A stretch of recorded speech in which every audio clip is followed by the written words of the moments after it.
কোন ব্যক্তি যদি একবার আল্লাহকে রব বলে স্বীকৃতি দেয়, আল্লাহ বলে চিৎকার দেয়, বিজ্ঞান আর ডক্টর বলে মানুষের শরীরের ভিতরে 5 প্রকার ক্যান্সারের রোগ হয় শুধুমাত্র রক্তের ভিতরে। কোনো ব্যক্তি যদি মালিককে খুশি করার জন্য আল্লাহ বলে ডাক দেয়, আমার আল্লাহ খুশি হয়ে ওই ব্যক্তির শরীরের রক্তের ভিতরে একটা গরম উত্তেজনা তৈরি করে দেয়, যার ফলে জীবাণু, ক্যান্সারের যত জীবাণু আছে সকল জীবাণু মুক্ত হয়ে ব্যক্তিটা ক্যান্সারের হাত থেকে মুক্তি পেয়ে যায়। কি আছে এখানে? ওটা না পরে হবে, হামজা আসবে তারপরে, আপনারা সরেন। এগুলো আগে কষ্ট হচ্ছে আপনাদের, নেমা দিবে? ও আমাকে দেখা, তার নামায় দেন। আচ্ছা আচ্ছা, নামায় দেখ, নামায় দেখ। সম্মানিত, মনোযোগ আছে আপনাদের? তাহলে 5 প্রকার রক্তের ভিতরে যে ক্যান্সার আছে, যিনি মাফ করে দেয় তিনি কে? আল্লাহ রাব্বুল আলামিন বলছে, গোলাম শোনো, আল্লাহর জান্নাতের প্রথম কাতারে যারা দাঁড়াবে, বিশ্ব নবীর মাধ্যমে জানায় দেয় আল্লাহর নবী বলেন, আমার সাহাবারা তোমরা কি জানো আল্লাহর জান্নাতের প্রথম কাতারে দাঁড়াবে কারা? আউয়ালু মান ইউদআ ফিল জান্নাহ, আল্লাহর জান্নাতের প্রথম কাতারে দাঁড়াবে কারা? সাহাবারা বলেন, ইয়া রাসূলুল্লাহ, ইয়া হাবিবাল্লাহ, আল্লাহ এবং আল্লাহর রাসূল সবচাইতে ভালো জানেন জান্নাতের প্রথম কাতারে দাঁড়াবে কারা। বিশ্ব নবী এই কথা যখনই শুনেছেন, একজন সাহাবা দাঁড়িয়ে গেলেন,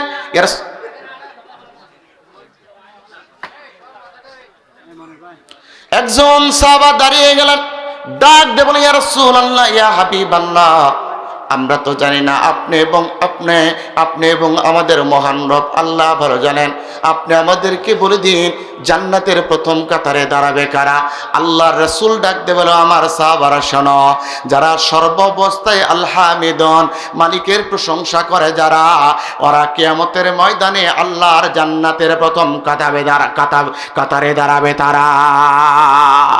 তাহলে আল্লাহর জান্নাতের প্রথম কাতারে দাঁড়াতে গেলে আল্লাহর প্রশংসা করতে হয়। মুসলমানগণ, মুসলমান ইমানদাররা, টেকনাফ থেকে যখন আল্লাহু আকবার স্লোগান তোলে, রাজপথে নারায়ে, এমন কিছু জালিম আছে তাদের অন্তরের ভিতরে টাটানো শুরু করে, ঠিক কিনা?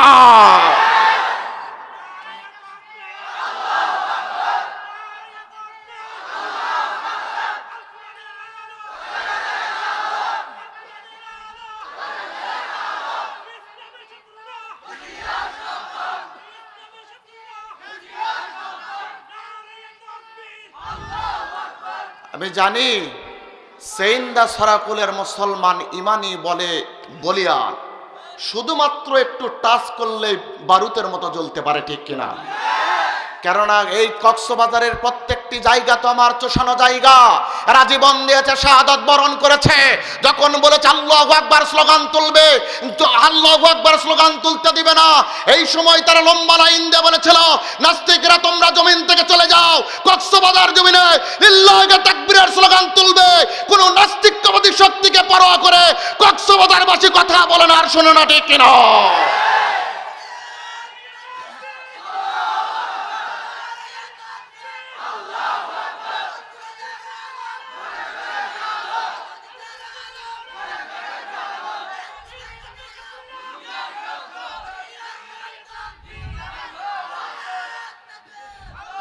বলুন তো কথা হবে কার?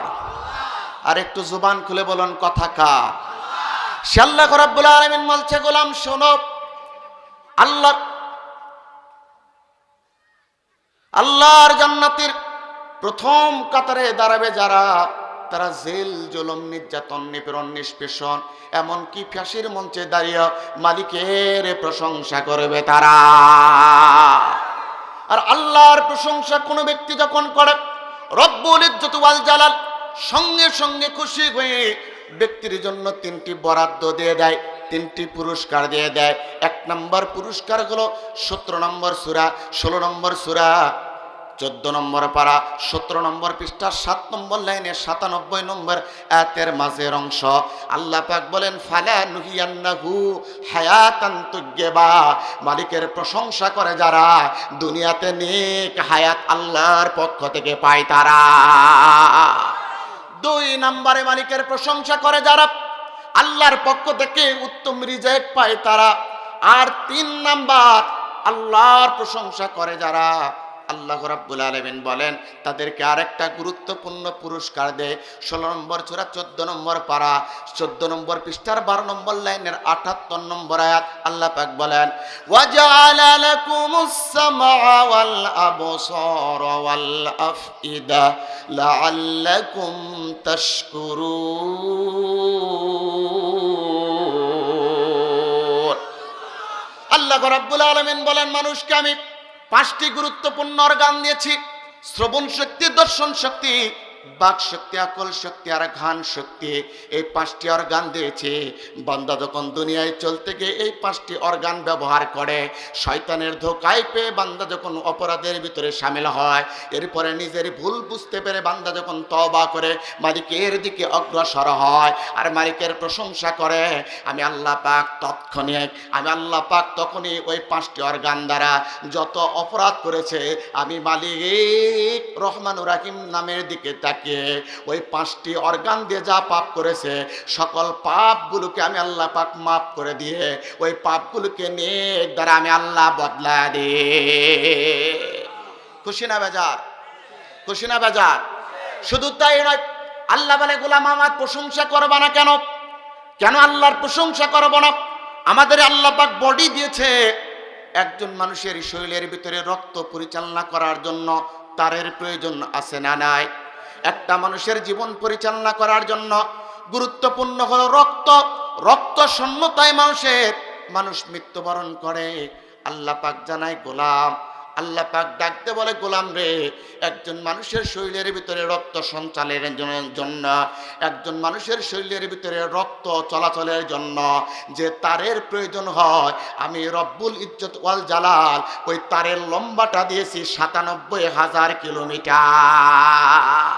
ওয়া ইন তাউদ্দু নি'মাতাল্লাহি লা তুহসুহা ইন্নাল্লাহা লাগফুরুর রহিম।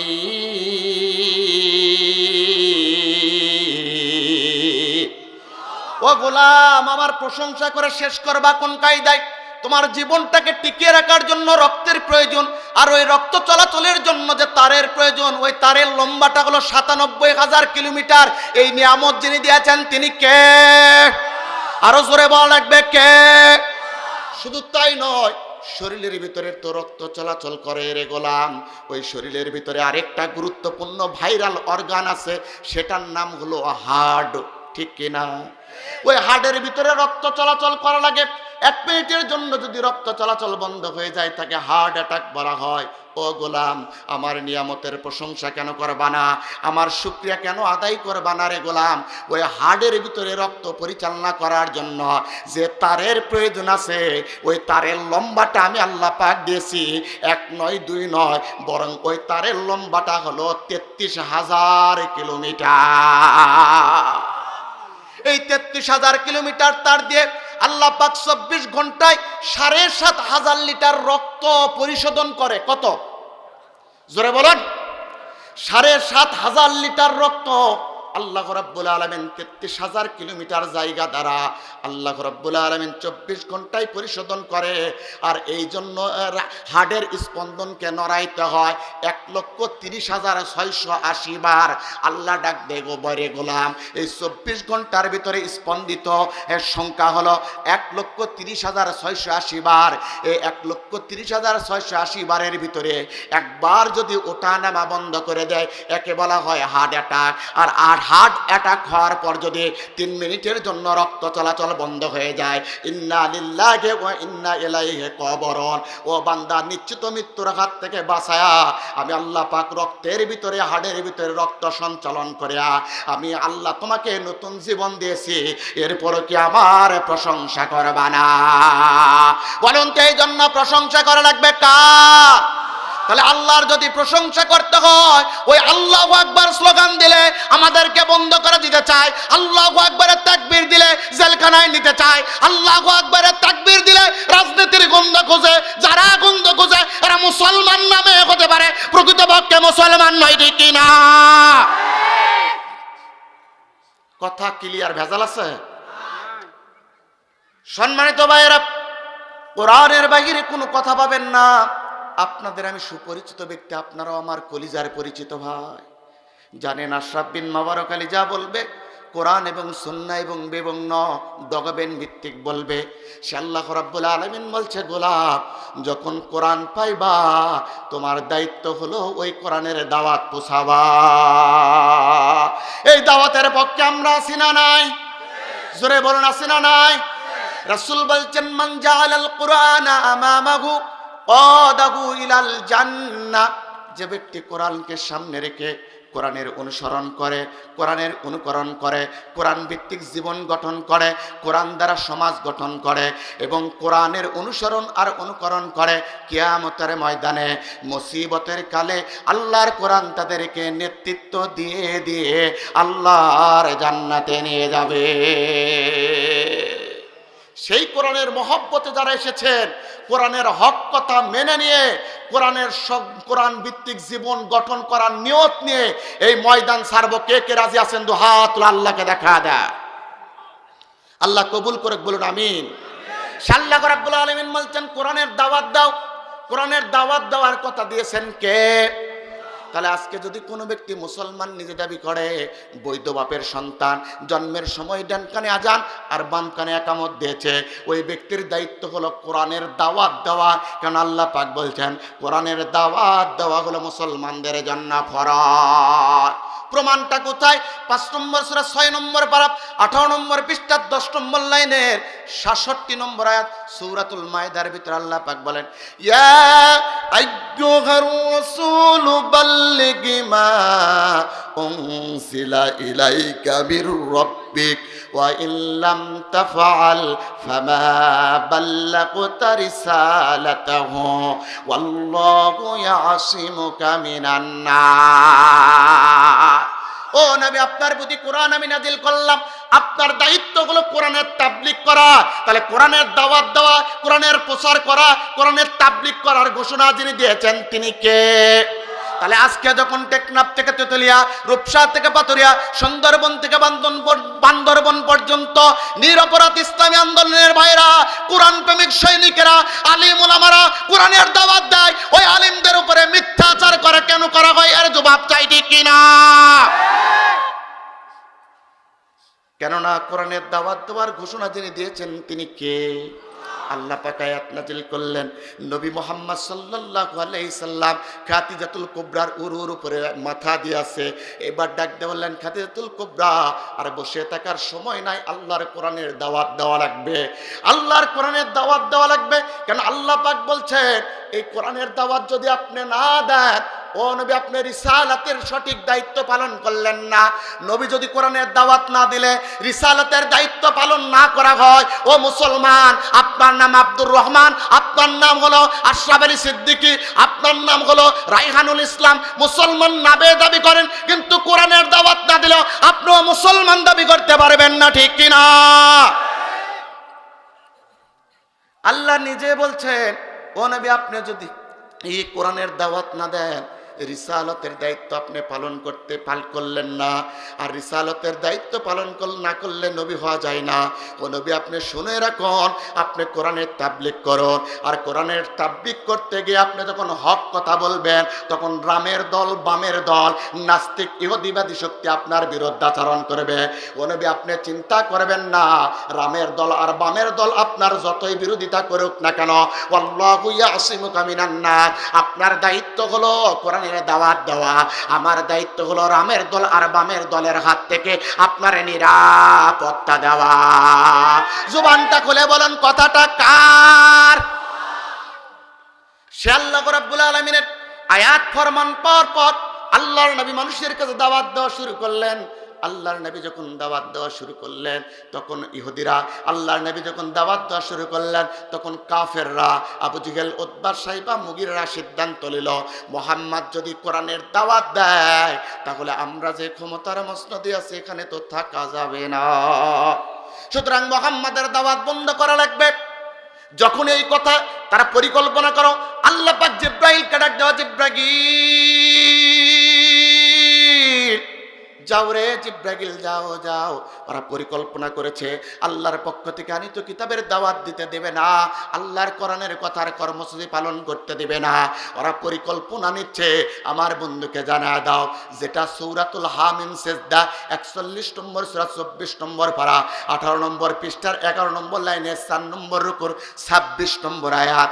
আল্লাহ পাক বলেন ওয়াকালাল্লাযীনা কাফারু লা তাসমাউ লিহাযাল কুরআন ওয়ালগাউ ফীহি লাআল্লাকুম তাগলিবুন।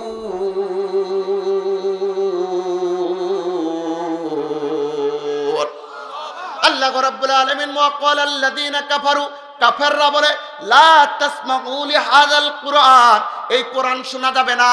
ও মুসলমান ভাই, প্রিয় কক্সবাজারবাসী, কোরআন শোনা যাবে না কথা কার? এই মনোযোগ দেন, কোরআন শোনা যাবে না কথা কার? তাহলে কোন মুসলমান ব্যক্তি যদি কোরআনের আয়োজন করার পর বলে কোরআন শুনতে দেওয়া হবে না, কোরআন বলতে পারবে না, মনে করতে হবে ওই ব্যক্তিও মুসলমানের সন্তান না, ঠিক কিনা? আয়াত আমার কোনো কথা নয়, বাপদাদার কাছ থেকে নিয়ে আসেন, কোরআন নিয়ে আসেন, খুলে দিচ্ছি। আল্লাহ পাক বলেন ওয়াকালাল্লাযীনা কাফারু, কাফেররা বলে লা তাসমাউ লিহাযাল কুরআন, তাহলে কাফেররাই কেবলমাত্র বলতে পারে কোরআনের কথা শোনা যাবে না, কোরআনের কথা বলা যাবে না, কোরআনের সমাজ কায়েম করা যাবে না। যদি আমরা কাফেরদের দিকে লক্ষ্য করি, এই সব কাফের শুধু আছে ইসরায়েলের ভিতরে, শুধু ইসরায়েলের ভিতরে না, বরং ইসরায়েলের তৈরি অনেক সন্তান আছে যারা মুসলমান দাবি করার পরও আল্লাহর কোরআন বলতে দেয় না, ঠিক কিনা? আয়াত নাজিল হয়ে গেল, আল্লাহর নবী কোরআনের দাওয়াত দেওয়া শুরু করলেন। এইবার যখন আয়াতটা নাজিল হয়ে গেল, আল্লাহর নবী আর সামনে দিকে অগ্রসর হলেন না। আল্লাহর নবী সাহাবাদেরকে ডাক দিলেন, ও আমার সাহাবারা, আবু জেহেল পরিকল্পনা করেছে কোরআন বলতে দিবে না, কোরআন পড়তে দিবে না, কোরআনের দাওয়াত দিতে দিবে না, কোরআনের সমাজ কায়েম করতে দেবে না, এমনকি কোরআনের রাষ্ট্র গঠন করতে দিবে না। আবু জেহেল পরিকল্পনা করেছে, কিন্তু তোমাদের মধ্যে কোনো ব্যক্তি কি আছে যে ব্যক্তি আল্লাহর কোরআন বলার জন্য খানে কাবায় আবু জেহেলের কাছে যেতে পারবে? আল্লাহর নবী যখন এই কথা বলেছে, আবু বকর ছিলেন, উমর ছিলেন, ওসমান ছিলেন, আলী ছিলেন, কোনো সাহাবা উঠে দাঁড়ায় না, কিন্তু 17 বছরের একজন ফিনফিনা যুবক আব্দুল্লাহ ইবনে মাসউদ রাদিয়াল্লাহু তাআলা আনহু দাঁড়িয়ে গেলেন, ডাক দিয়ে বলেন, ইয়া রাসূলুল্লাহ, ইয়া হাবিবাল্লাহ, কোন শয়তান বলেছে কোরআন পড়তে দিবে না, কোরআন বলতে দিবে না? এটা দেখার বিষয় নাই, আপনি শুধু আমাকে হুকুম দেন, ইয়া রাসূলুল্লাহ, ইয়া হাবিবাল্লাহ, আমি গিয়ে খানে কাবায় আবু জেহেলের সামনে আল্লাহর কোরআন তেলাওয়াত করব। সম্মানিত ভাইরা, আব্দুল্লাহ ইবনে মাসউদ এই কথা বললেন।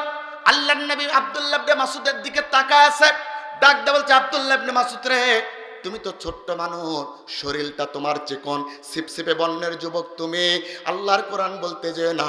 কেননা আবু জেহেল তখন পাওয়ারে আছে। কোথায় আছে? জোরে বলেন, কোথায় আছে?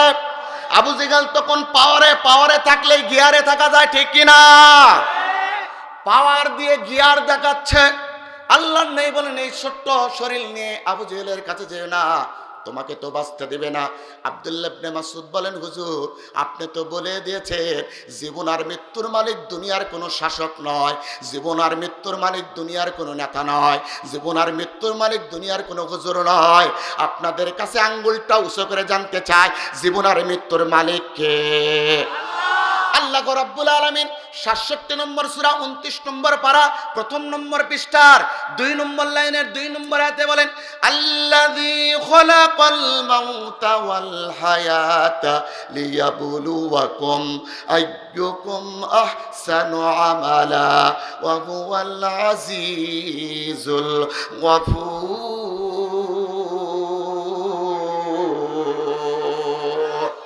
ও নবী, আপনি শুনুন, কান খুলে শুনে রাখুন, জীবন আর মৃত্যু আমি সৃষ্টি করেছি পরীক্ষা করার জন্য। তাহলে জীবন আর মৃত্যু সৃষ্টি করেছেন পরীক্ষা করার জন্য, যিনি তিনি কে? ও নবী, জীবন আর মৃত্যু সৃষ্টির মালিক হলে আমি আল্লাহ, আবু জেহেল না। আল্লাহর নবী যখন আব্দুল্লাহ ইবনে মাসউদ বলেন, হুজুর, আল্লাহ তো বলে যে জীবন আর মৃত্যুর মালিক আল্লাহ, আবু জেহেল আমার ক্ষতি করবে কোন কায়দায়, আপনি একটু আমাকে দোয়া করে দেন। আল্লাহর নবী চোখের দিকে তাকা আছে আর বলে, তুমি ছোট্ট মানুষ যে না, ইমানের পরীক্ষায় তুমি উত্তীর্ণ হবা জানি, কিন্তু তোমার শরীর থেকে রক্ত ঝরবে। আল্লাহর নবীকে এইবার ডাক দিয়ে বলছে, ওয়ামিনান নাসি মাইয়াশতারি নাফসাহু বিতিগা মারদাতিল্লাহ। ও নবী, মানুষের ভিতরে কতগুলো মানুষ আছে যারা আল্লাহর ভালোবাসায় উদ্বুদ্ধ হয়ে নিজের জীবনটা আল্লাহর রাস্তায় বিরাতে চায়, ওরাই হলো ওদের প্রতি আল্লাহ সন্তুষ্ট। আজকে বাংলার জমিনে এমন কতগুলো মানুষ আছে ইসলামী আন্দোলন করতে গিয়ে জীবন হারিয়েছে, জান হারিয়েছে, জান কুরবান দিয়েছে, হাত দিয়েছে, পা দিয়েছে, এরপরে ইসলামী আন্দোলন থেকে সরে নাই, ঠিক কিনা? কেননা আল্লাহর পথে দাওয়াত দেওয়া লাগবে। কথাটা কার?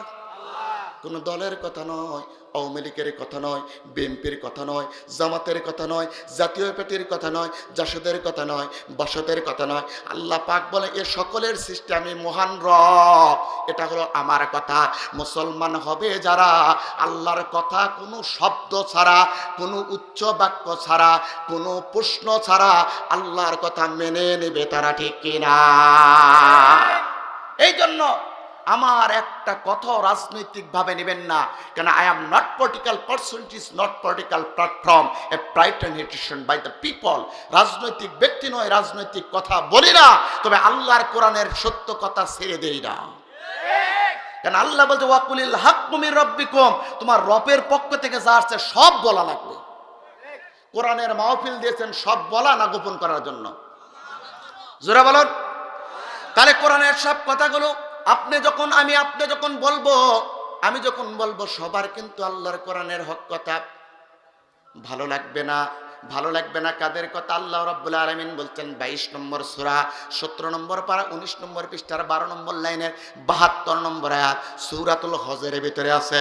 আল্লাহ পাক বলেন, ওয়া ইযা তুতলা আলাইহিম আয়াতুনা বায়্যিনাতিন তা'রিফু ফি উজুহিল্লাযীনা কাফারুল মুনকার ইয়াকাদুনা ইয়াসতুনা বিল্লাযীনা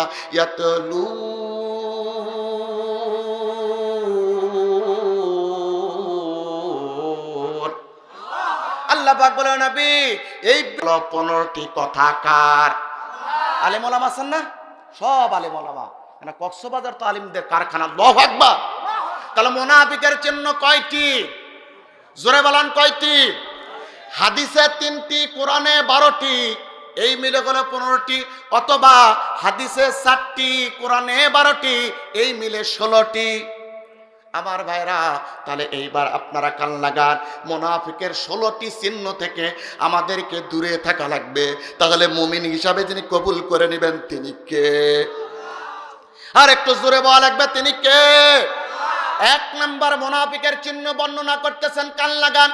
1 নম্বর মুনাফিকের চিহ্ন হলো, মুনাফিক সব সময় দুমুখ নীতির অধিকারী হয়। মুযাবযাবিনা বাইনা যালিক, মুনাফিক এই দিকেও যায় ওই দিকে যায়, দুমুখ নীতির অধিকারী যারা এই সমাজের ভিতরে চূড়ান্ত মুনাফিক, তারা ঠিক কিনা? আল্লাহ কোরআনে বলছে, ওয়া মিনান নাসি মান ইয়াকুলু আমান্না বিল্লাহি ওয়া বিল ইয়াউমিল আখির ওয়া মা হুম বিমুমিনিন।